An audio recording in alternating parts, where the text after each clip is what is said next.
नमस्कार दोस्तों, स्वागत है आपका आपके अपने चैनल कॉमर्स अड्डा 2.0 पर। दोस्तों, हम इशू ऑफ शेयर के बारे में बात करने वाले हैं, इसकी जनरल एंट्रीज के बारे में बात करने वाले हैं। जनरल एंट्रीज ज़्यादातर बच्चों को याद नहीं रहती हैं। वो ज़्यादातर एड पर और एड प्रीमियम की जनरल एंट्री में कन्फ्यूजन में रहते हैं। लेकिन आज हम दोनों ही तरीकों से सिंपल ट्रिक के माध्यम से आज हम सीखेंगे कि किस तरीके से जब शेयर को इशू किया जाता है तो उसकी एंट्रीज स्टेप बाय स्टेप किस तरीके से तैयार की जाती हैं। दोस्तों, ये दोनों ही बोर्ड्स, चाहे वो सीबीएसई बोर्ड हो चाहे वो यूपी बोर्ड हो, दोनों ही बोर्ड में इशू ऑफ शेयर का जो एक क्वेश्चन है वो जरूर से जरूर आता है। तो आप अंत तक हमारी वीडियो में बने रहिएगा और लास्ट तक देखिएगा किस तरीके से हम step by step general entries को बनाते हैं। इशू ऑफ शेयर का ये चैप्टर है। हम इस चैप्टर में आज दो टॉपिक पढ़ने वाले हैं। एक तो जब हम इस शेयर को इशू करते हैं एट पार पे, और जब हम शेयर को इशू करते हैं एट प्रीमियम पे। तो दोनों ही तरीकों से हम शेयर को इशू किस तरीके से करते हैं, उनकी जनरल एंट्री किस तरीके से तैयार की जाती है, इसके बारे में हम पढ़ने वाले हैं। तो चलिए शुरू करते हैं आगे की वीडियो। जनरल एंट्रीज करने से पहले हम इसको एक एग्जाम्पल के माध्यम से समझेंगे कि एक एग्जाम्पल हमने ले लिया है कि एक कंपनी है जिसका नाम ए है, ए लिमिटेड है। हमने बोला कि ए लिमिटेड एक कंपनी है, उसने अपने शेयर्स को इशू किया है। और जब शेयर इशू किए जाते हैं तो वो इंस्टॉलमेंट में पैसा मांगा जाता है। कंपनी जो है इंस्टॉलमेंट में पैसा मांगती है। तो हम यहाँ पे सपोज कर ले रहे हैं कि कंपनी ने एक एप्लीकेशन मांगी थी, अलॉटमेंट मांगी है, फर्स्ट कॉल मांगी है और सेकेंड एंड फाइनल कॉल मांगी गई है। यहाँ पर जो एक शेयर की वैल्यू है वो 10 रुपीज़ है। यहाँ पर हमने जो शेयर इशू किए हैं वो 1000 शेयर इशू किए हैं। हम इस एग्जाम्पल से चलेंगे कि 1000 शेयर एक कंपनी ने इशू किए हैं और एक शेयर की वैल्यू 10 रुपये है। अब इस 10 रुपये को वो टुकड़ों में मांगती है, मतलब इंस्टॉलमेंट में मांगती है। एप्लीकेशन पे सपोज कर ले रहे हैं 2 रुपये मांगे गए हैं, अलॉटमेंट पे 3 रुपीज़, फर्स्ट कॉल पे 3 रुपीज़ और final second and final call पे भी 2 रुपीज़। इस तरीके से टोटल 10 रुपीज़ कंपनी ने मांगे हैं। तो यहाँ पर किस तरीके से जनरल एंट्रीज को तैयार किया जाएगा इसके बारे में हम डिस्कस करेंगे। तो सबसे पहले मैं स्टेप्स की बात कर लेता हूँ कि पहला स्टेप क्या होगा। देखिए, सबसे पहले हमारी एप्लीकेशन है, तो एप्लीकेशन के पैसे लेने के लिए या एप्लीकेशन की एंट्रीज बनाने के लिए यहाँ पर हमें दो एंट्रीज तैयार करनी है। अलॉटमेंट में भी जब हम एप्लीकेशन को कर लेंगे पूरा तो उसके बाद हम अलॉटमेंट करेंगे, तो अलॉटमेंट में भी दो एंट्रीज तैयार की जाएंगी। जब हम फर्स्ट कॉल को करेंगे तो फर्स्ट कॉल में भी दो एंट्रीज करी जाएंगी और जो फाइनल कॉल है उसमें भी दो एंट्रीज करी जाएंगी। तो टोटल हमारी 8 एंट्रीज बनती हैं। तो इस तरीके से हम एट पर पे आज सीखने वाले हैं कि किस तरीके से जब हम शेयर इशू किए जाते हैं तो एड पर पे किस तरीके से जनरल एंट्रीज तैयार की जाती हैं। तो सबसे पहले हम एप्लीकेशन के बारे में पढ़ते हैं कि एप्लीकेशन पे सबसे पहले एंट्री किस तरीके से की जाती है। जैसा कि मैंने बता दिया है कि एप्लीकेशन पे सबसे पहले दो एंट्रीज बनती हैं। तो दो एंट्रीज किस तरीके से बनेगी, तो एप्लीकेशन जब ली जाएगी तो एप्लीकेशन की एंट्री कुछ इस तरीके से होगी। जब एप्लीकेशन का पैसा आता है तो वो बैंक में जाता है, तो बैंक को अकाउंट को डेबिट किया जाएगा। और ये शेयर एप्लीकेशन का पैसा है तो शेयर एप्लीकेशन को क्रेडिट कर दिया जाएगा। यहाँ पर पहली एंट्री जो बनेगी वो एप्लीकेशन का पैसा मिलने की बनती है। तो bank account debit to share application account, यहाँ पर फर्स्ट एंट्री बन जाएगी। जैसा कि हमने डिस्कस किया था अभी कि 1000 शेयर इशू किए गए थे और एप्लीकेशन 2 रुपए की थी, तो इस तरीके से हमारे 2000 रुपए एप्लीकेशन पे आने वाले हैं। तो इसके अमाउंट्स के कॉलम में हम 2000 रुपए क्रेडिट और डेबिट दोनों में लिख देंगे। उसके बाद जब हम ये पहली एंट्री कर लेते हैं एप्लीकेशन का पैसा रिसीव करने की, तो दूसरी एंट्री बनती है उस पैसे को शेयर कैपिटल में ट्रांसफर करते हैं। तो इसके बाद जो एंट्री बनने वाली है वो शेयर एप्लीकेशन का जितना भी पैसा है वो हम शेयर कैपिटल में ट्रांसफर करने वाले हैं। तो शेयर एप्लीकेशन में ट्रांसफर करने के लिए सिंपल हम ट्रिक लगाएंगे यहाँ पे कि पहली वाली एंट्री में जो शेयर कैपिटल था वो क्रेडिट किया था हमने टू शेयर एप्लीकेशन के नाम से। अब जब इस पैसे को हम ट्रांसफर करते हैं शेयर कैपिटल में तो इस शेयर एप्लीकेशन को हम डेबिट कर देते हैं नेक्स्ट एंट्री में। तो शेयर एप्लीकेशन अकाउंट को डेबिट कर दिया जाएगा और ये पैसा शेयर कैपिटल में डाला जाएगा, इसलिए शेयर कैपिटल को क्रेडिट कर दिया जाएगा। वही सेम अमाउंट आएगी क्योंकि 2000 रुपए की एप्लीकेशन मिली थी, तो 2000 रुपए ही हमारे अमाउंट के कॉलम में भी आ जाते हैं। तो इस तरीके से हम एप्लीकेशन की दो एंट्रीज तैयार कर लेते हैं। सबसे पहले हमें एप्लीकेशन की दो एंट्रीज तैयार करनी है। पहली एंट्री आपकी रिसीव की बनेगी, मनी रिसीव की, ये हमने बना दी है। और दूसरी एंट्री जो बनेगी वो उस पैसे को जो हमें पैसा मिला है, रिसीव हुआ है कंपनी को, उसको हम शेयर कैपिटल में ट्रांसफर करते हैं। तो ये हमारी दो एंट्रीज तैयार हो जाती हैं। अब आगे बढ़ते हैं। आगे सेकंड इंस्टॉलमेंट मांगी जाती है जिसका नाम है अलॉटमेंट। अब हम अलॉटमेंट की एंट्री करेंगे। देखिए, जैसे कि शेयर एप्लीकेशन में एप्लीकेशन का पहले पैसा मिला था तो उसकी एंट्री हमने पहले बनाई थी, फिर उसके बाद ट्रांसफर की एंट्री बनाई थी। लेकिन अलॉटमेंट में ऐसा नहीं होता है। अलॉटमेंट में सबसे पहले हमें उस अलॉटमेंट को ड्यू करना पड़ता है। इसका पैसा पहले मिलता नहीं है, बल्कि हमने ड्यू करना पड़ता है। तो यहाँ पर ड्यू करने के लिए सिंपल तरीका अपनाएंगे।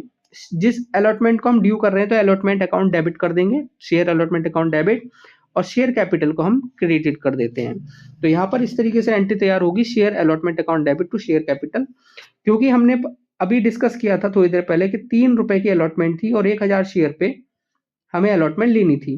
टोटल 3000 रुपए हमें अलॉटमेंट पे मिल रहे हैं, तो हम 3000 रुपए से अलॉटमेंट को ड्यू करेंगे। तो इस वाली एंट्री में 3000 रुपीज आप अमाउंट के कॉलम में लिखने वाले हैं, 3000 रुपीज क्रेडिट एंड डेबिट के कॉलम में।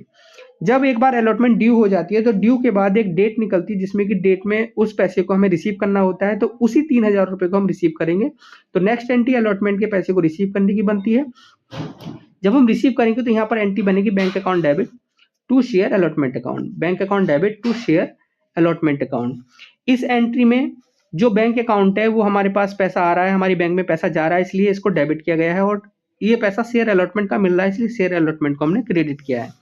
क्योंकि 3000 रुपए से अलॉटमेंट मिलनी थी, तो 3000 रुपए से हम रिसीव करेंगे। 3000 रुपए डेबिट और क्रेडिट में आप लिख देंगे। तो हमारी 4 एंट्री तैयार हो चुकी है। 2 एंट्री आपकी एप्लीकेशन की होती हैं और 2 एंट्री आपकी अलॉटमेंट की होती है। अब आगे चलते हैं, आगे देखेंगे। आगे हमारी फर्स्ट कॉल मांगी गई है, क्योंकि पहले हमारी एप्लीकेशन थी, फिर उसके बाद अलॉटमेंट थी। नेक्स्ट इंस्टॉलमेंट जो होती है वो फर्स्ट कॉल है हमारी। फर्स्ट कॉल में हमने कहा था कि 3 रुपए फर्स्ट कॉल में मांगे गए थे, तो यहाँ पर पहले फर्स्ट कॉल को ड्यू करेंगे। तो सीरीज में बता देता हूँ, सीरीज क्या है कि सबसे पहले आपको एप्लीकेशन का पैसा रिसीव होगा, उसकी एंट्री बनाएंगे। उस रिसीव मनी को आप ट्रांसफर करेंगे शेयर कैपिटल में, वो एंट्री बन गई हमारी। उसके बाद हमने अलॉटमेंट को ड्यू किया, ड्यू के बाद उस पैसे को रिसीव करने की एंट्री हमने बनाई थी। अब आगे बढ़ रहे हैं। आगे हमने फर्स्ट कॉल को हम ड्यू करेंगे। देखिए, एप्लीकेशन का पैसा पहले मिलता है, फिर उसके बाद ट्रांसफर होता है। बाकी आगे की जितनी भी इंस्टॉलमेंट है पहले ड्यू होती हैं, उसके बाद हमें वो पैसा मिलता है। तो मिलने की एंट्री अलग बनाते हैं। तो इसमें हमें सबसे पहले फर्स्ट कॉल को ड्यू करना है, share first call account debit to share capital account. इसमें share first call account debit to share capital account हमने एंट्री तैयार कर दी। और 3 रुपए की हमारी फर्स्ट कॉल थी, 1000 शेयर पे, इसमें भी 3000 रुपए आएंगे। तो 3000 रुपए से हम इसको फर्स्ट कॉल को ड्यू कर देंगे। नेक्स्ट, उसी फर्स्ट कॉल को, जो हमारी फर्स्ट कॉल ड्यू हुई है, उस ड्यू के बाद हम उसको रिसीव करते हैं। उस पैसे को हमें रिसीव करना होता है। रिसीव की एंट्री वही बनेगी, bank account debit to share first call account. जैसे हमने अलॉटमेंट में किया था, bank account debit to share allotment account, यहाँ पर सिर्फ अलॉटमेंट की जगह फर्स्ट कॉल वर्ड यूज किया जाएगा, शेयर फर्स्ट कॉल अकाउंट। तो वही 3000 रुपये हमें रिसीव हो जाते हैं। तो 3000 रुपये से हम इसकी एंट्री तैयार कर देंगे।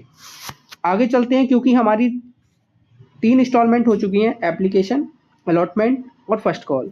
अब हमें फाइनल कॉल यानी कि सेकंड एंड फाइनल कॉल को ड्यू करना होगा, उसको रिसीव भी करना होगा। तो यहाँ पर हमने देखा कि फाइनल कॉल जो है वो हमारी सबसे लास्ट वाली इंस्टॉलमेंट है, तो इसकी हम जनरल एंट्री बनाएंगे। इसमें भी सबसे पहले हमें इसको ड्यू करना है। अब ड्यू की एंट्री वही बनेगी, share final call account debit to share capital account. क्योंकि सेकंड कॉल ही फाइनल कॉल है, इसलिए हमने यहाँ पर शेयर सेकंड कॉल या सेकंड एंड फाइनल कॉल भी वर्ड यूज कर सकते हैं, यहाँ पर फाइनल कॉल भी वर्ड यूज किया जा सकता है। तो यहाँ पर एंट्री बन जाएगी, share final call account debit to share capital account. क्योंकि हमें पता है 2 रुपए की फाइनल कॉल है और 1000 शेयर पे आपके 2000 रुपए बनते हैं, तो ड्यू हम 2000 रुपए से करेंगे। तो यहाँ पर एंट्री में डेबिट और क्रेडिट कॉलम में 2000 रुपीज 2 बार लिख दिए जाएंगे। ठीक है, इस तरीके से हमारी ड्यू की एंट्री बन जाएगी, फाइनल कॉल को ड्यू करने की। ड्यू करने के बाद उस कॉल को रिसीव करना होता है।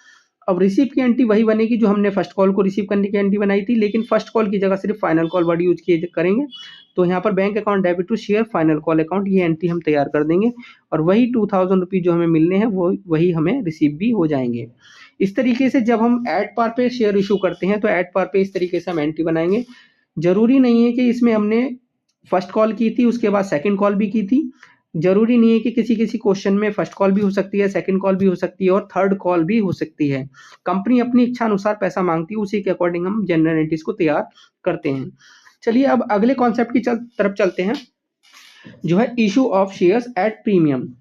जब हम प्रीमियम पे शेयर्स को इशू करते हैं तो इसी एग्जाम्पल को लेके हम चलेंगे। जैसे हमने उसी एग्जाम्पल को आगे बढ़ाएंगे। आगे एग्जाम्पल में हमने देखा कि 1000 हमने शेयर इशू किए थे और एक शेयर की वैल्यू 10 रुपये थी।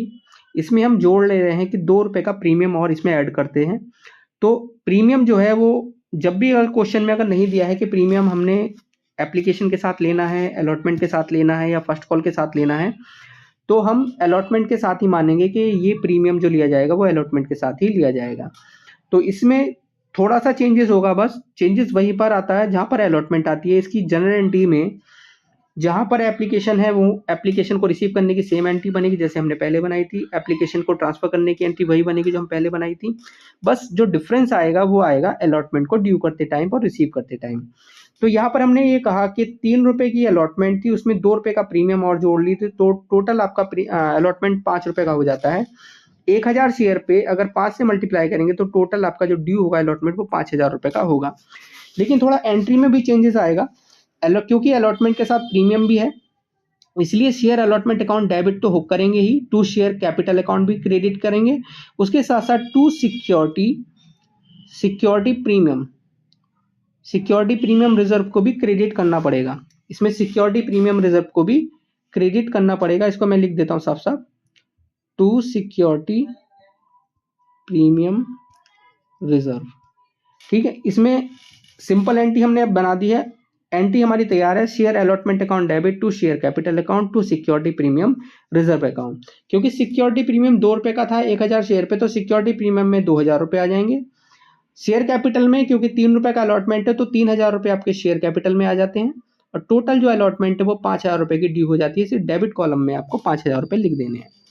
चलिए अब रिसीव करने की एंट्री तैयार करते हैं। रिसीव की एंट्री बहुत सिंपल रहती है, रिसीव की एंट्री वही बनती है जो हमने यहाँ पर तैयार करी हुई है, बस डिफरेंस जो आएगा वो अमाउंट में आता है, क्योंकि हमें 5000 रुपीज़ अमाउंट मिलनी है तो हमें 5000 रुपीज़ रिसीव कर लेने हैं। एंट्री वही बनेगी, bank account debit to share allotment account 5000 rupees and 5000 rupees. इस तरीके से हम जो हमारे सिक्योरिटी प्रीमियम का क्वेश्चन है वो इस तरीके से हम सॉल्व कर सकते हैं। मैंने आज दोनों ही मेथड आपको तैयार करा दिए हैं। किस तरीके से आप शेयर जब इशू करते हैं तो किस तरीके से आप एड पर वाली जनरल एंट्री तैयार करेंगे, और किस तरीके से आप सिक्योरिटी प्रीमियम रिजर्व की एंट्री तैयार करते हैं।